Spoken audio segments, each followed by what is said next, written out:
dari pajak. Definisi pajak. Pajak merupakan bentuk serta peran masyarakat dalam ikut mendukung pembangunan ekonomi. Nah, melalui pajak ini masyarakat dapat ikut membiayai pembangunan. Definisi pajak itu dapat didefinisikan oleh para ahli. Salah satunya yaitu menurut Dr. Swepartma Swemaha Mijaja. Menurut beliau, pajak adalah iuran wajib yang dibayar berupa uang ataupun barang yang dipungut oleh penguasa berdasarkan norma-norma hukum. Ciri-ciri dari pajak itu ada 5.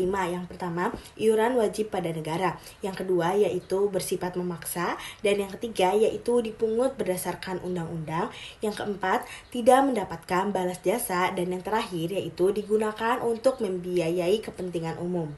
Manfaat dari pajak yaitu yang pertama ada belanja pegawai, yang kedua yaitu pembangunan sarana umum, yang ketiga yaitu sumber pembiayaan alat keamanan negara, yang keempat yaitu memberi subsidi, yang kelima yaitu membayar utang negara, yang keenam menyediakan fasilitas bantuan, yang ketujuh yaitu menciptakan proyek lapangan kerja. Jenis-jenis pajak di Indonesia itu dapat digolongkan yaitu ada berdasarkan sifatnya. Nah, di berdasarkan sifatnya ini yaitu dapat digolongkan menjadi pajak langsung. Pajak langsung itu adalah pajak yang harus dipikul sendiri oleh wajib pajak dan tidak dapat dilimpahkan kepada orang lain. Contohnya itu pajak penghasilan atau PPH, terus pajak bumi bangunan atau PBB, dan pajak kendaraan bermotor.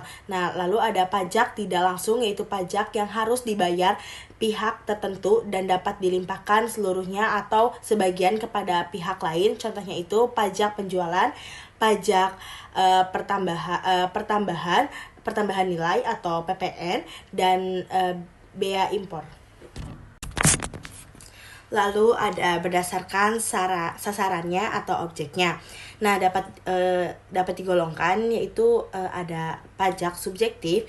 Pajak subjektif adalah pajak yang pemungutannya berdasarkan subjeknya atau orangnya dengan memperhatikan keadaan diri wajib pajak. Contohnya itu pajak penghasilan, pajak kekayaan. Lalu yang kedua ada pajak objektif. Pajak objektif adalah pajak yang pemungutannya berdasarkan objeknya tanpa memperhatikan keadaan diri wajib pajak. Contohnya itu pajak bumi dan pembangunan, pajak pertambahan nilai, dan pajak penjualan atau barang mewah.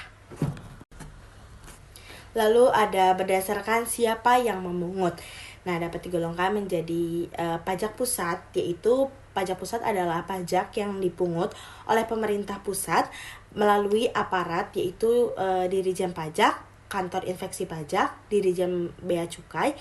Contohnya itu adalah pajak penghasilan, pajak penjualan barang mewah, pajak bumi dan pembangunan, dan yang kedua yaitu ada tergolong menjadi pajak daerah, adalah pajak yang dipungut oleh pemerintah daerah, baik oleh pemerintah provinsi maupun pemerintah kota atau kabupaten. Contohnya itu pajak kendaraan bermotor, pajak hotel, dan restoran. Lalu ada pajak reklame.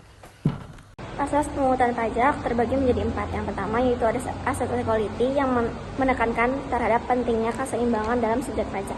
Yang kedua yaitu ada asas certainty, yaitu asas yang menekankan pada pentingnya kepastian dalam pemungutan pajak. Yang ketiga ada convenience of payments, yaitu asas yang mementingkan tentang waktu atau ketepatan saat membayar pajak. Yang keempat, yang terakhir yaitu efisiensi, yaitu asas yang mementingkan tentang prinsip ekonomi atau pemungutan pajak.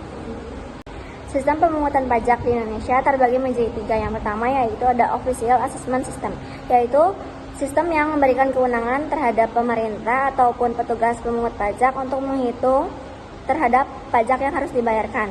Yang contohnya yaitu pajak bumi dan bangunan. Yang kedua yaitu self assessment system, yaitu sistem yang memberikan kepercayaan ataupun kewenangan terhadap dirinya sendiri untuk melapor dan membayar pajak. Contohnya yaitu pajak PPN atau pajak penjualan atas barang mewah.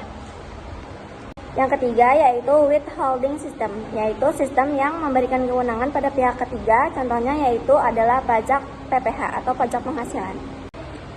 Tarif pajak terbagi menjadi 4, yaitu tarif tetap, tarif proporsional, tarif regresi, dan tarif deduksi.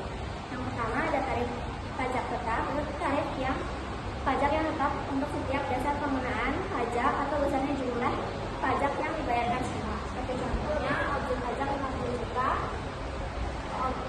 pajak tetapnya akan tetap 15 juta walaupun nominal objek pajaknya berbeda.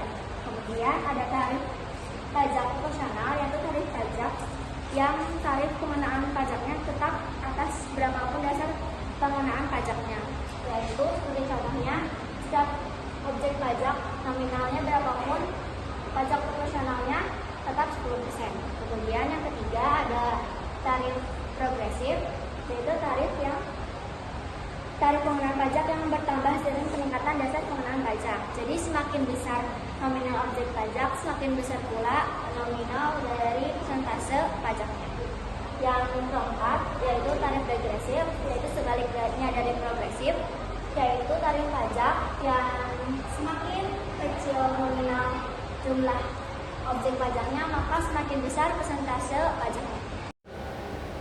Fungsi pajak ada 3. Yang pertama ada fungsi anggaran atau budgeter, digunakan untuk membiayai pembangunan, memperluas lapangan pekerjaan, dan yang ketiga untuk membiayai gaji ASN. Lalu yang kedua ada fungsi mengatur. Fungsi mengatur yaitu untuk mengatur ataupun melaksanakan kebijakan negara, dan yang ketiga ada fungsi pemerataan, digunakan untuk memeratakan antara kesejahteraan dan pendapatan yang didapatkan oleh masyarakat. Yang selanjutnya adalah objek pajak.